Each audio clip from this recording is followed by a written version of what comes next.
things. It's not a simple answer like, bam. We're the richest nation in the world, yet we have rampant homelessness. We have, rampant addiction. We have rampant. Tulsa Talks is the podcast that is inspiring people to have everyday meaningful conversations to gain perspective and help the world.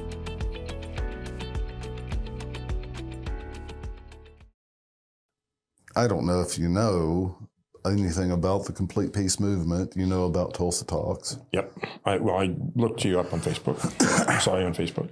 Okay. We also have a website, and there are teachings there on our website. Mm-hmm. Have you seen that? I have. Yeah. Okay. I went out and looked at that too. And my gear is basically that education and personal growth is the core of helping myself and helping others see life and live life from a different perspective. Mm-hmm. And when I wrote these things, they were just as much about me learning and trying to develop that actually inside myself. The 10 pillars or 10 stages, 10 keys. Yep. 10 keys, yes. And it's, to me, and we've got basically 5 items on that education personal growth. And it is a relationship with yourself, with your inner circle, mm-hmm. and then community at large. Mm-hmm. And also we have a career path on that, assessment, mm-hmm. and addiction recovery. Yep. And I propose that God can do a completed work in all aspects of your life, of freeing you from any distractions so that you can become fully alive while you're still here. Mm-hmm. Instead of waiting for the grave, like most people talk about. And also, religion, to me, is somebody found something of interest. Mm. And they shared that with the people in the masses. And the people in the masses bought into it as the way that they should live and paint God into a box with that understanding. Mm-hmm. And I don't know that any of those, I hope that those people that actually developed those thoughts and systems and help people were trying to help them become more connected instead of following a way, the way that they've been shown. Mm-hmm. I hope that most of their intent was that. And it seems like a challenge to tell people something and not get them to paint God into a box with that information. Does that make sense? Oh, absolutely, yeah. So how do we do that? And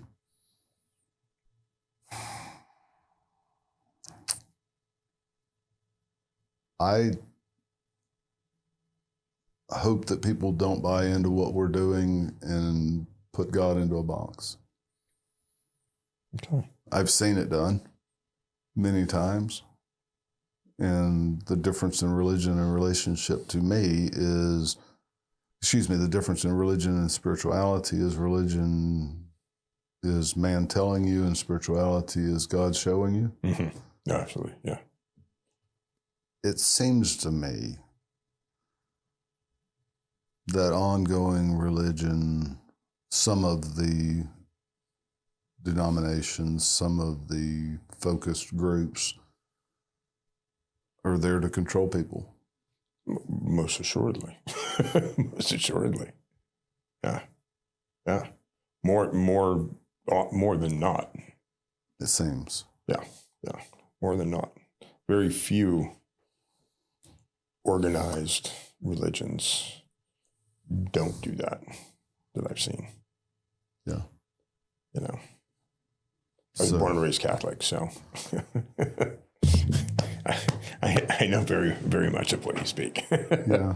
But what type of religion or spirituality do you have now? I'm actually started to go to All Souls, Unitarian Universalist. Yeah, I've been there. Yeah, which is, I love the credo that, service is the law of the church, and I went to a Jesuit high school in Denver, which was, our tenet was men for others. So service has always been a core belief of mine, and love and service is what we should be about. And I think that's my spirituality. It fits in with the Universalist, Unitarian Universalist tenet. You can sort of believe what you want to believe about God or the universe, and there's it's an energy and transference of energy. You can believe that there is a God and it's a he, or you can believe it's a God and it's a she. You can believe in the Mother Earth as it. You can believe in nothing and not believe in God at all and be a part of it. And that's a vision of religion that I like, that anybody's spirituality is accepted and is part. So I believe that there's energy, that we all come from energy. Matter is neither created nor destroyed. I am rooted in science, based on my background, and in terms of work. And so, yeah, I believe that there is energy transference, that there is something created this. But if energy is and matter is never created nor destroyed, how did anything create this? That seems like a dichotomy. It's the great mystery. The idea that the universe is ever expanding is kind of beyond. I'm not a physicist. It's something that is, people say, above my pay grade. But it's something that we all have faith, right? You have faith. And certain things have to be taken on faith. That is kind of interesting that the universe is expanding, and if it is expanding, what is it expanding into if it doesn't exist? Mm-hmm. Exactly. And that's beyond my comprehension. That it is, that everything is moving away from us, at the speed of light, faster than the speed of light, as it is. But this all came from something, and something created this. I don't know if it is, if that is God, as such, as a being, if that exists or not, I don't know. That's something that at some point I will hopefully learn. You said it's above your pay grade. What is your pay grade? What is your background in your career? My pay grade. What is your background? My background. Your career. So I started out life as a therapist years ago. What kind of therapist? Adolescents, addictions, working in the adolescent addiction center. So like an emotional therapist, not a physical therapist. Yeah, correct. Counselor. Yeah. And I moved from there into geriatrics. I was director of social services at a nursing home. I went on to, at 24, I was the director of the Needs Assessment and Referral Center at a psychiatric hospital in Denver, Colorado. Tulsa's home? No, Denver's home. Denver, born and raised Denver, third generation native. And I fell in love and moved to New York. That love didn't stick, but New York did. So I found home there for 28 years. I figured if I could sell a drunk on treatment, if I could sell an addict on treatment, getting into the hospital, I could certainly sell computer systems to doctors. So I switched and became a salesman, and not a very successful one, I might add. Doctors are less willing to part with $250,000 than an addict who presents for treatment and is willing to accept that treatment. So I became a great relationship manager, so maintained relationships with existing clients, and eventually went to work for one of them as an IT director. And then ultimately... From counselor to IT. Yeah. I was, my undergrad degrees were in mathematics and sociology. So a little right brain, a little left brain. My dad, who was a businessman, said, why aren't you going into business? I'm like, oh, I'll counsel out of work math teachers. That's what I'll do for a living. He didn't think that would be a very good, successful career, but I did very well in the end. I went on to work for Columbia University Medical School for 9 years, managing their informatics system for 1,500 physicians. And from there, took a buyout and retired for a year. Traveled, bought a co-op in New York, and played around a little bit, and then settled down again. And bought a co-op. What's an apartment in New York City? Okay. So there are condominiums and there are co-ops, and it's just a different governing body. In a co-op, you own everything inside the paint, inside the walls. In a condo, you own the paint in.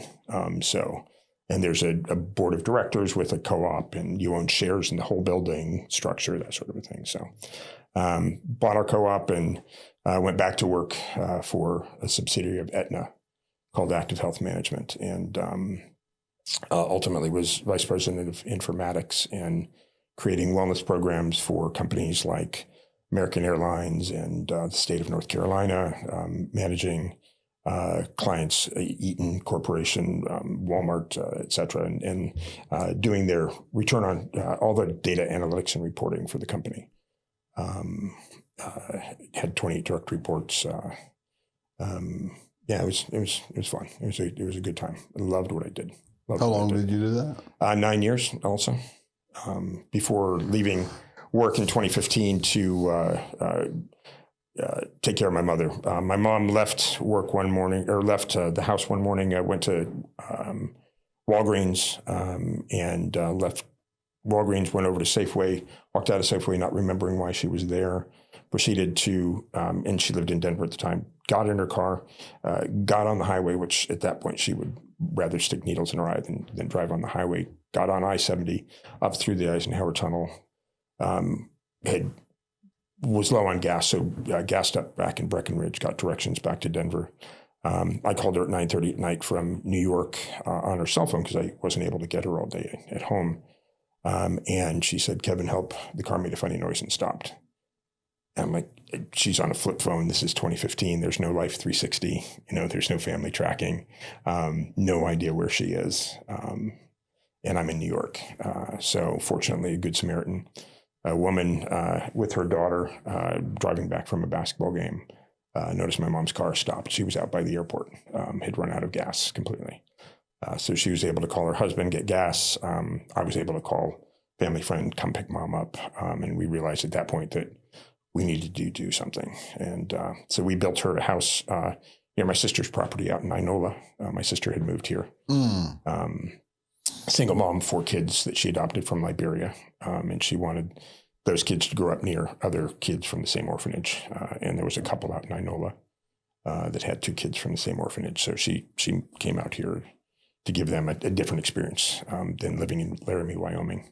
Big steps. Big steps, yeah. And so built mom a house that matched her footprint of her home in Denver, so it would be familiar to her. And we moved her here. I left work at that point and started commuting back and forth from New York to Oklahoma. All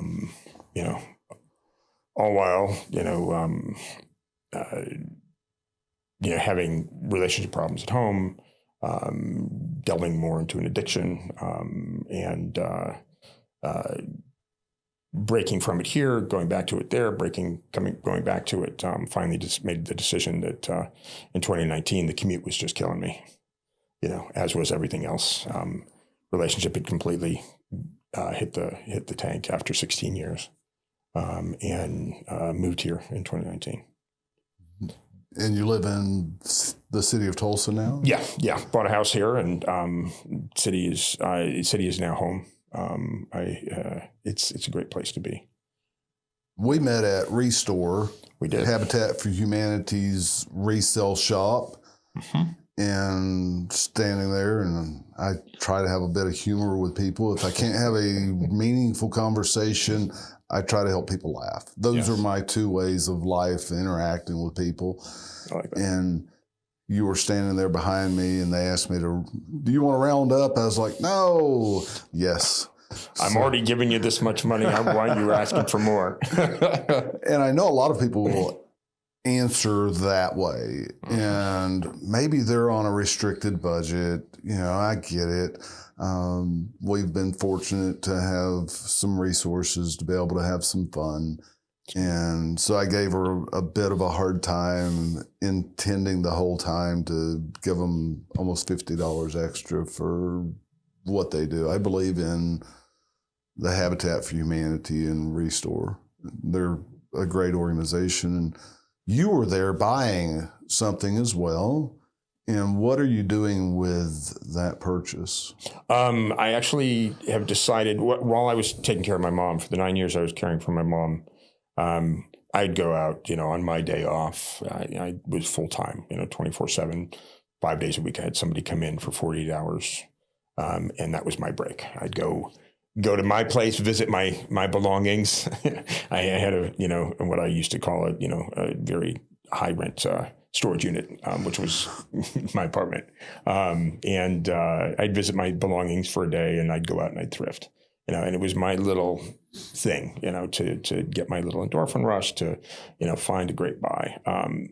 And I was going to do a side hustle, listing things on Poshmark or eBay and that sort of thing. And it just got to a point where I had 2 storage units, 10 by 20 storage units full of stuff, and I needed to do something with it. So I've decided to open up a resale shop here in Tulsa called Robin Hood Couture.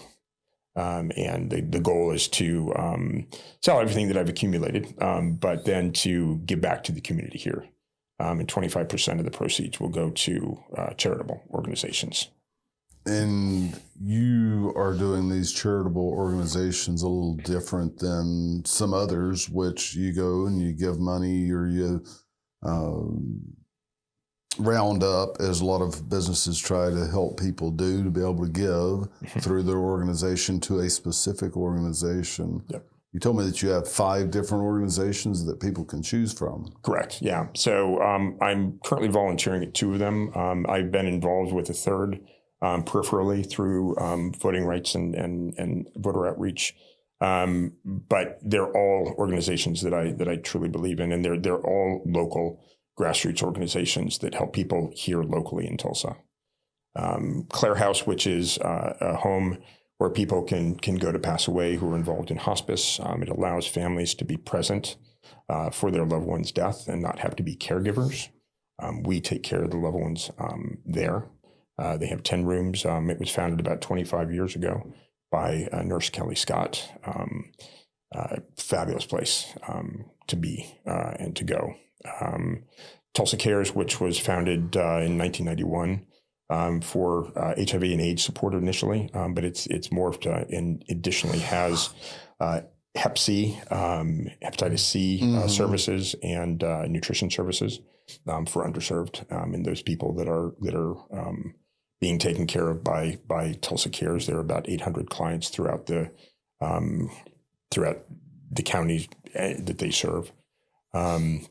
Here in Eastern Oklahoma, New Hope, which is a camp for kids with incarcerated parents. New Leaf, which is an organization. So this New Hope, let's pause on that one for just a minute. New Hope Camp. Mm-hmm. So people that are incarcerated, their children, who are they living with? How does this work? Oftentimes, mother at home, father's incarcerated. Sometimes both parents are incarcerated. Living with grandparents, living in foster care. And so they can apply. They can then be accepted and go to camp for free. And it's an all services sort of a camp for kids with parents who are otherwise, unavailable to them. Gives them a stable place to go to experience life that they wouldn't necessarily otherwise be able to go and experience. Nice. Yeah, yeah. What's the next organization? New Leaf, which is an organization that helps people with autism and autism services. They have a couple of stores here locally. They do plants, and that's part of their New Leaf. So they employ the folks to work, to grow, to sell. The plants that they have some homes around here. They're actually building a community up in I think Sand Springs, if I'm not mistaken, for people, tiny homes basically that people can go and live and have independent living. So this is for autistic people? Yes. Yep. On throughout the spectrum. And then the last one is the Terrence Crutcher Foundation. Terrence Crutcher was murdered by the Tulsa police in, I believe, 2019, 2020. And his twin sister, and her parents founded a foundation for justice and basically ensuring equality and a lot of voter outreach and working on social justice causes. Social justice causes in the lane of making sure that African Americans are treated fairly? Correct. You're white? Yep. I have 4 nieces and nephews who are from Liberia. Have you seen social injustice? Oh yeah. I mean, I've seen I've seen bullying that my nieces and nephews have experienced, for being Black. I've seen, nephew has been pulled over by cops because he's Black for no other reason, So, yeah. That doesn't make any sense to me. I'm so oblivious to that. But my neighbor is a pastor of an American Baptist. Mm-hmm. You ever heard of the American Baptist denomination? Church, yeah, absolutely. It's a Black church. Yeah. I've been to it. They were welcoming to me. Excellent. And he and I have a great relationship. But he's told me about some of the struggles that he has experienced. And I'm like, man, I don't see it. I don't treat people like that. My eyes are not, there's a RAS. You know what RAS is? Mm-hmm. Reticular activating system. Okay. And like you buy a new car and all of a sudden there's that car everywhere. You hadn't noticed it before. Hadn't noticed it before, right? Yeah. Have you ever experienced that? Sure. Or you start doing something like riding a motorcycle. And there's motorcycles everywhere, and there's these organizations and everything else that exist. Everything opens up to you when you see something. To you when you see that. Yeah. And I say that my RAS might not be open to that. And I might be resistant to it because I'm like, that just sounds ridiculous. That people would actually treat people differently because they have a different color skin. Mm-hmm. Doesn't make a bit of sense. And I say that a lot of people that are white probably have that same mindset that I do. Because we just live our lives. Mm-hmm. And certain things are open, certain things are closed. And my friend actually tells me that he has walked down an aisle and he has been ignored, and then other people of our color have been addressed. Mm-hmm. How do we help you? How do we help you? Mm-hmm. After he was trying to get somebody's help. Mm-hmm. And he's been pulled over. Mm-hmm. No reason, especially when he was younger.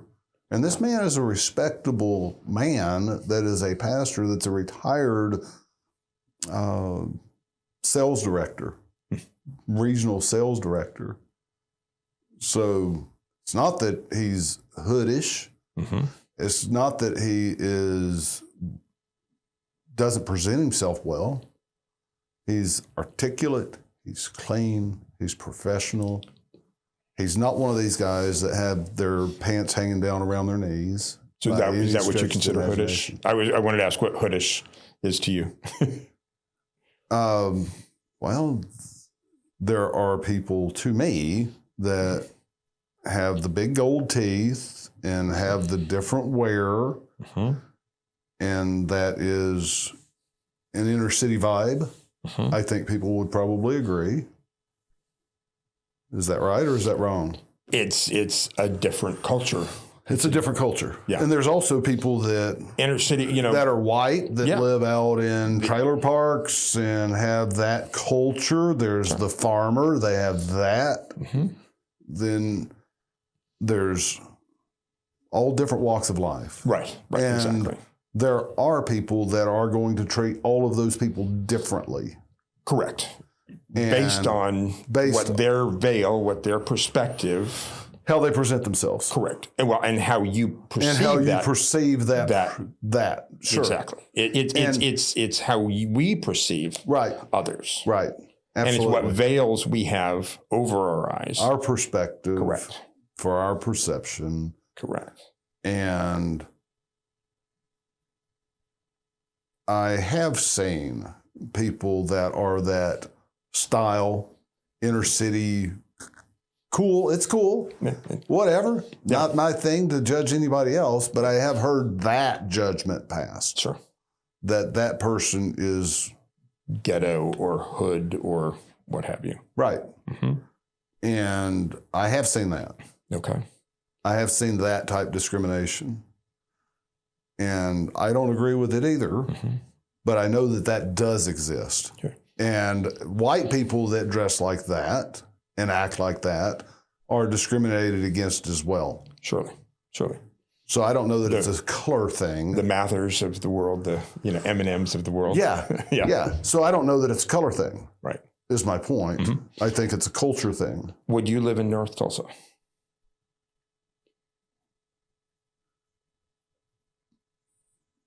Would I live in North Tulsa? Well, I live in the middle of Little Mexico. Okay. 31st Domingo. Excellent. Okay. Nice subdivision. Yep. Clean. Yep. Would I live in North Tulsa? I go to help North Tulsa. Good. Okay. Well, I don't know that a lot of people that live in North Tulsa want to live in North Tulsa. I agree. I would agree with that. So would I want to live in North Tulsa? Let me answer it another way. I ride a motorcycle. Okay. I wouldn't go to Sturgis unless God sent me there. Okay. And it would have to be a strong, audible voice for me to go to Sturgis during the 3 weeks. Yeah. Okay. I would have to be told as well to go live in North Tulsa if in the same line of thinking. Okay. I don't know that I want to be surrounded with that for a long period of time. With the poverty and the decline and the decay of North Tulsa. The poverty, the decline, the decay, the food desert that they have. Yeah. But I've got people that I know that live there. I've been there, and I've not had a problem. Right. You have not been... I've not been accosted. Right. Looked at askance, like, what are you doing here? Maybe I have. I don't know, but I don't pay attention to it. Good. Okay. I mean, I go to a church, Going Hard for Christ Church, and it's 95, 98% black. Good. Awesome. What does it matter? No, it shouldn't. It's a long-term, the pastor's a long-term friend of mine. It shouldn't. Been knowing him for a decade at the gym. He's a lot louder than I am. And I celebrate that because he takes a bold stance and he has a good lane that he lives in and has lived in for a long time. Right. And I have nothing bad to say about that. I loved Abyssinian Baptist Church in New York City.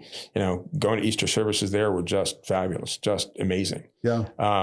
But my daughter, when she was a teenager back in North Georgia, Southeast Tennessee, we had friends of hers that were Black, and she went to church with them, and she was in the choir. Okay. The only white out of about a 30 youth group Black choir. Okay.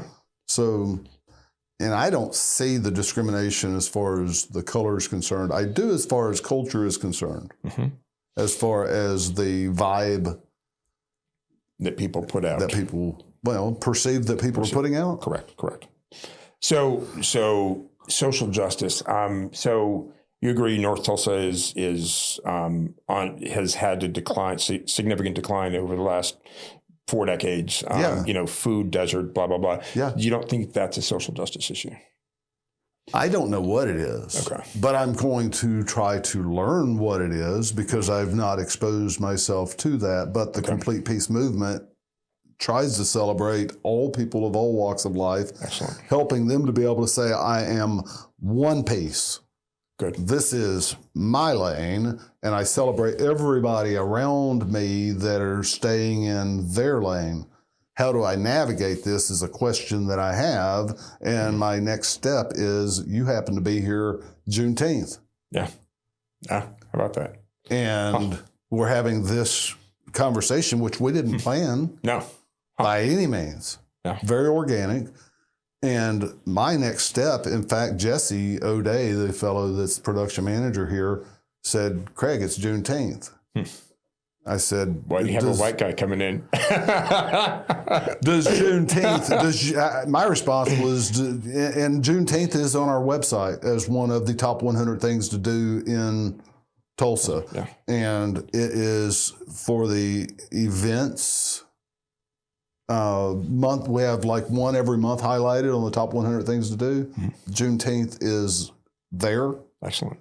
And we plan to go and interact. In fact, my neighbor that's Black, I said, hey, can you go to Juneteenth with me? Because I don't know what I don't know because I've never experienced that. He said, no, go by yourself. You'll be all right. Yeah, you'll be absolutely fine. So, yes, we do plan to go. Awesome. Yes, we do plan to get plugged in there. We're not only doing the racial thing of trying to understand how that can actually occur and exist. We're also reaching out to the homeless and the addicts and the top level executives and the career politicians, because everybody can be on an island of their own if they're not connected to their selves and their surroundings. That's our statement. We help people be connected to themselves and their surroundings better. Excellent. Good.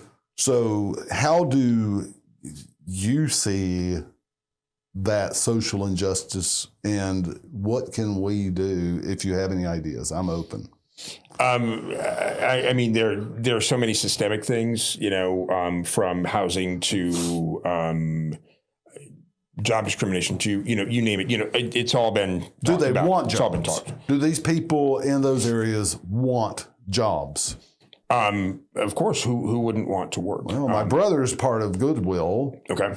And he's on the area director, one of the area directors, whatever, on the board of directors, rather, in Southeast Texas. And he said that Goodwill helps people find value of work because some of those people have generationally not worked, nor have they known anybody that has worked. Their whole surroundings is not understanding the value of work. So you ask me, why would anybody not want to work? And that's an answer that I've been given. But I'll say that that's not in the African American community solely. That's not not solely. Okay. Not solely. We're talking about just a broad stroke here. Of there are people that have never worked and have never known anybody that has worked, and it's generational. Living off the dole, as they say. Living on the dole. I'm not saying how they're making their living. I'm just saying that they don't work. And historically, their families have not worked, and they don't know anybody that does work. And what is the reason for that? They've not had the opportunity. They've not been given opportunities. They have no reason to work, have no, according to what he's saying, there's no value in working. I challenge that. You know, I would go and talk to those people that he says are in that category, that demographic, and I'd actually talk to them and see what they say. You know, again, it's veils. You know, it's our perspective. It's our veil. If I only listen to MSNBC, I'm going to have one particular see the world through one veil. If I only listen to Fox News, I'm going to have another veil.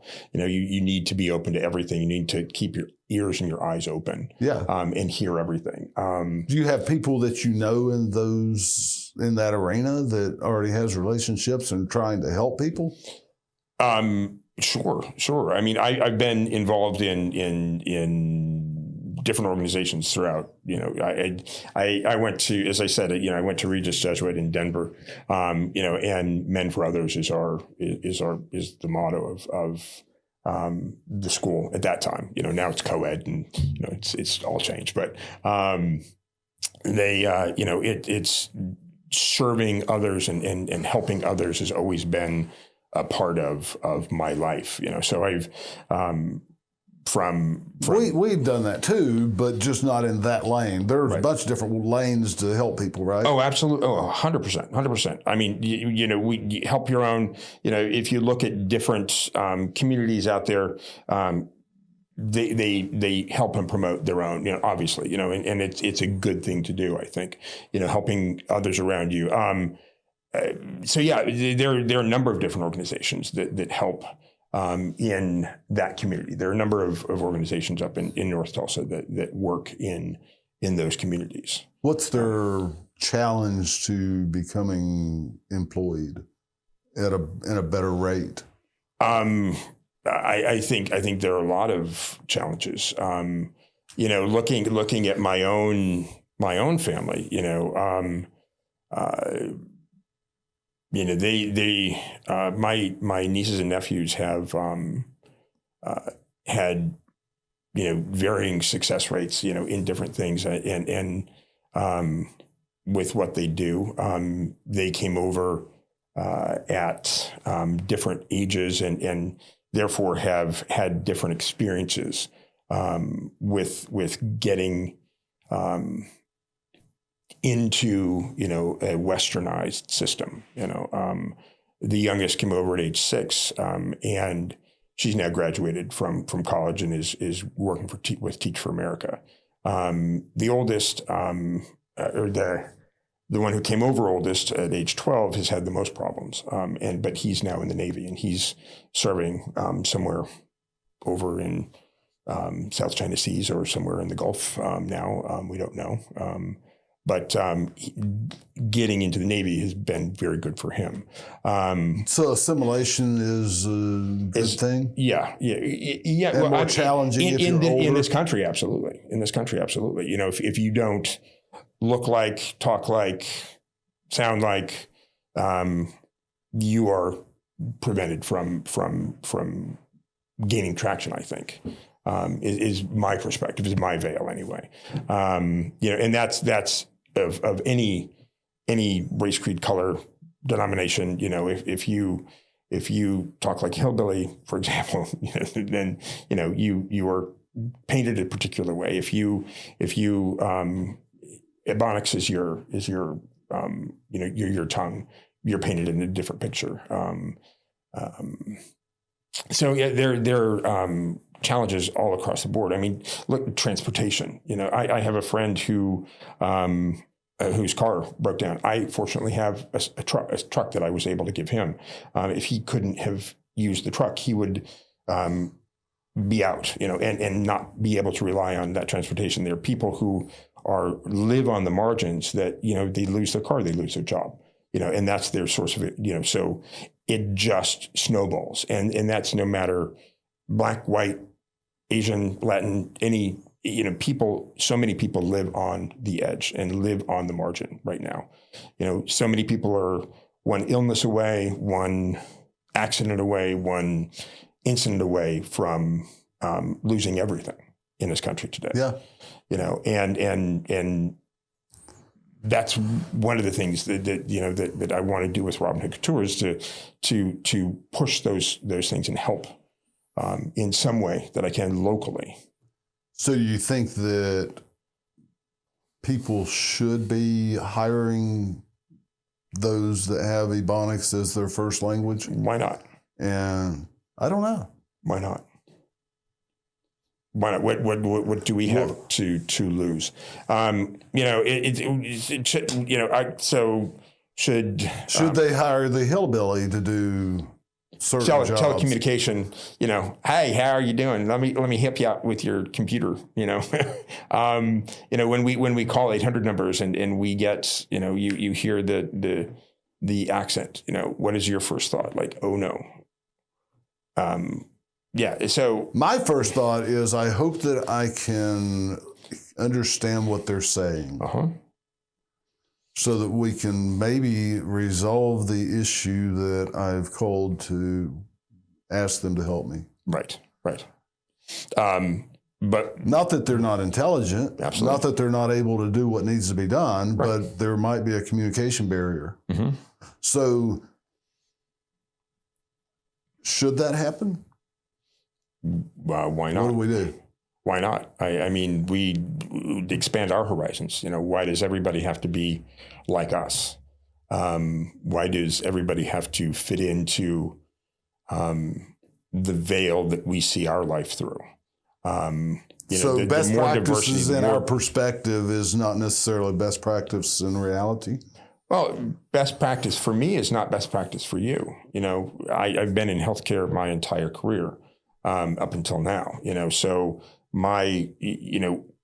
it is called the practice of medicine. It's not called the art of medicine. It's a practice. What works for you doesn't work for me. What medicines work for your hypertension are not necessarily going to work for my hypertension.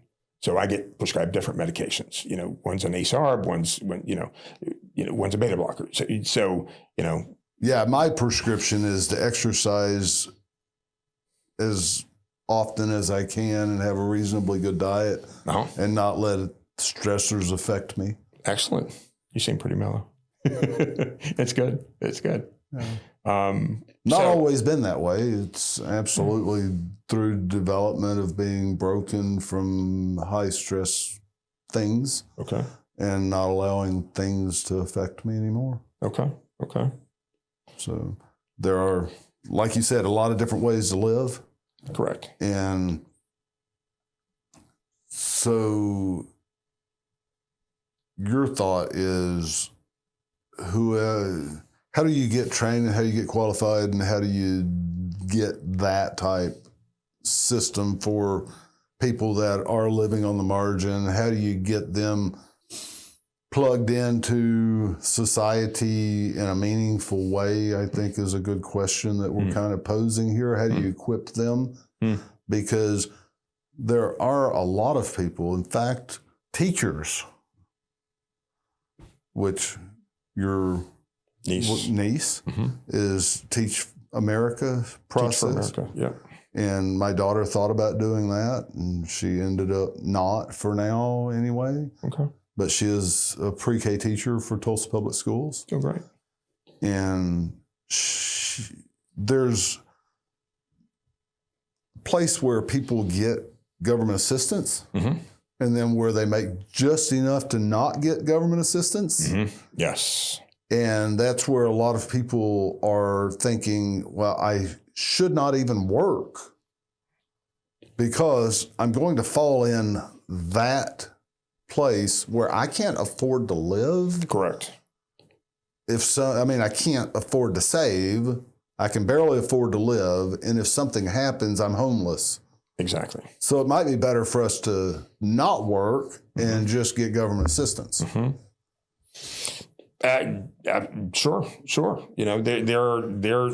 That is a big, so you're saying, what are the underlying issues?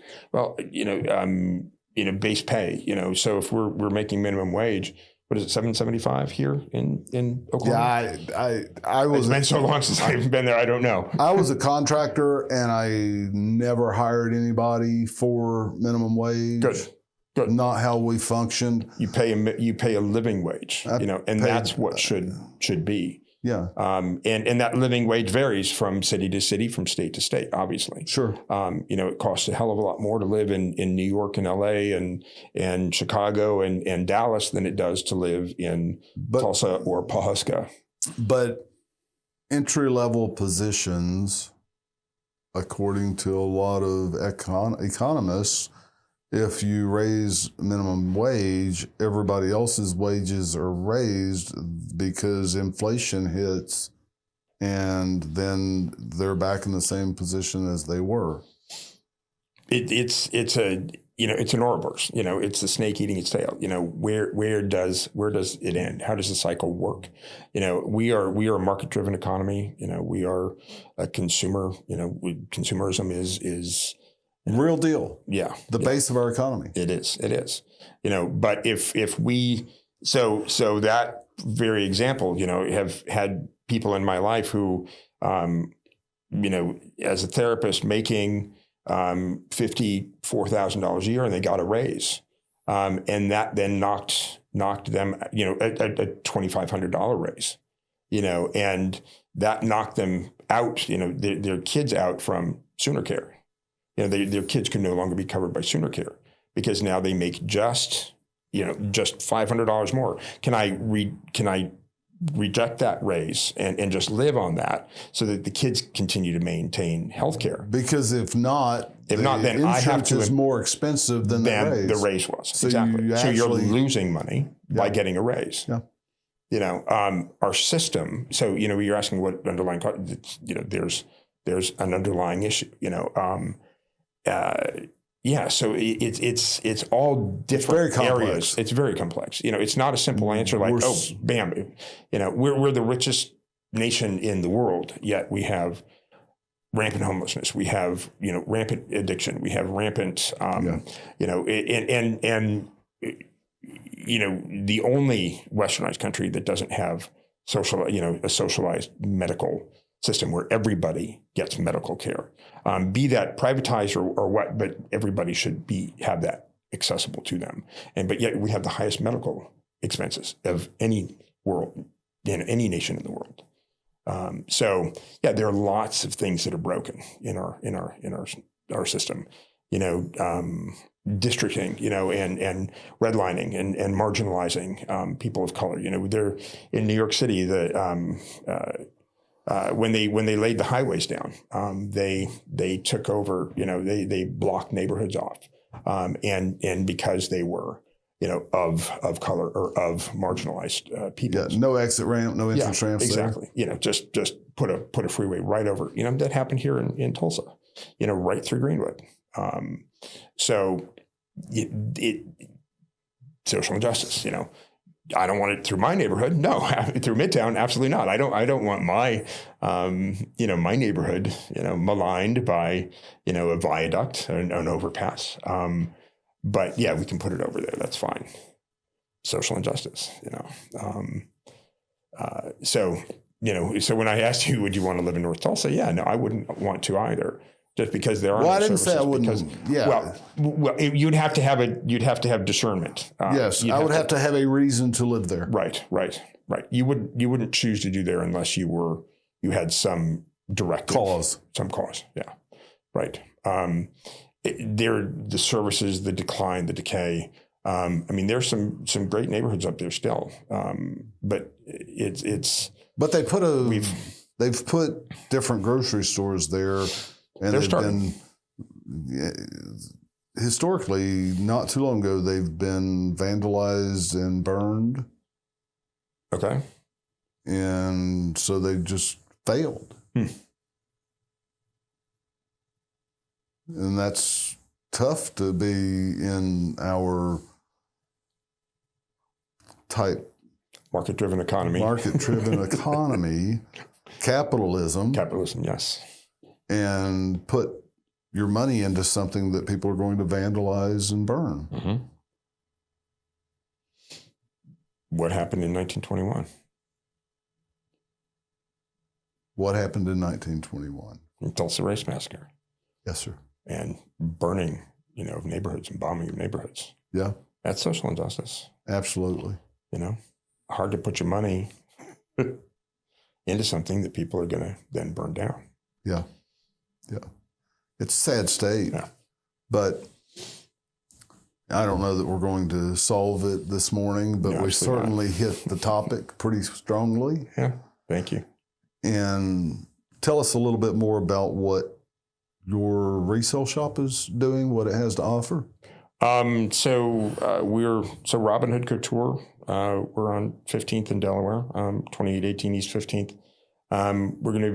It offers, right now, women's clothing, furniture, pottery, glassware, arts,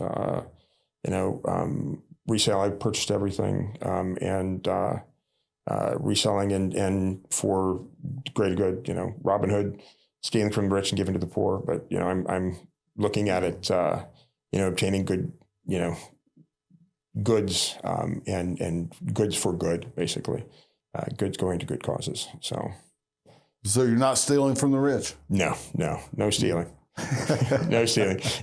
You think that, I think it required things from estate sales and bulk purchases and some online resellers and whatnot. And so I'm just trying to bring a different kind of a shop to Tulsa, one that is for good and helping those community organizations that I believe in.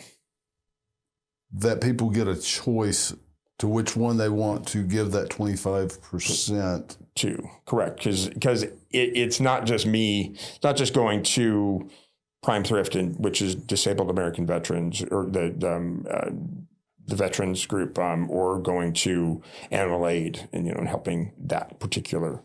I want the consumers to have a participation in this process as well. You have to participate. I don't want people coming in and just saying, "Oh, whatever you want to do." No, I want you to participate. I want you to think about what these things are and what services they offer and where you want to participate. You should be opening soon. Yes, hopefully this weekend. We look forward to coming and doing a Tulsa Street Talks with you. Sounds good, Craig. Thank you. Thanks for coming today. All right. Thank you. We are here to help you discover or develop your passions, how you can use them, and why you exist. How can we help you help others better?